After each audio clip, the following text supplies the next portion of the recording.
மது கடை கம்மியாக இருந்துச்சு அதிகமாக இருந்துன்னு கேட்குறீங்க, நியாயமான வார்த்தை. அந்த மது கடையை யாராலையுமே மூட முடியாது. எந்த அரசியல்வாதி வந்தாலுமே மூடவே முடியாது. ஒரு கூப்பனுக்கு ஒரு பாட்டிலுன்னு அந்த அரசாங்கத்தில் கொடுத்தாங்கன்னா மது குடிக்கிறவங்க கம்மியாக குடிப்பாங்க. இது ஒரு பாயிண்ட் ஆகிப்போச்சு. அடுத்தது, ரோட்டில் போகும்போது ஆக்சிடெண்ட் ஆகுதுன்னு போலீஸு பிடிக்குது. எதால் பிடிக்குது போலீஸு? அவங்க டியூட்டி அவங்க பார்க்குறாங்க. நீ மது விற்ற தோட்டு தானே, அதை குடிச்சிட்டு அவங்க வண்டி ஓட்டுறாங்க. நீ அதை மது விற்கலைன்னா அவங்க குடிக்க போகிறது கிடையாது இல்லை. அப்புறம் நீ அதை பிடிச்சி அதில் 10,500 ஃபைன் ஏன் வாங்க சொல்கிற? இது ரெண்டாவது பாயிண்ட்டு.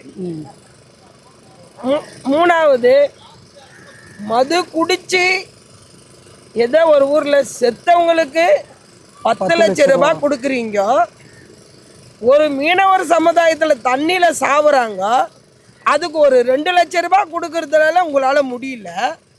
டெல்லி கவர்மெண்ட்டு 2 லட்சம் கொடுத்தா நம்ம தமிழ்நாட்டு கவர்மெண்ட்டு 2 லட்சம் கொடுக்குறாங்க.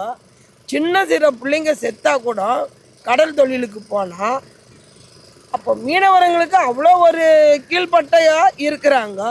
மீனவரங்களையும் இந்த அரசாங்கன்றது யாரும் எதிர்த்து பார்க்க மாட்றாங்கல்ல.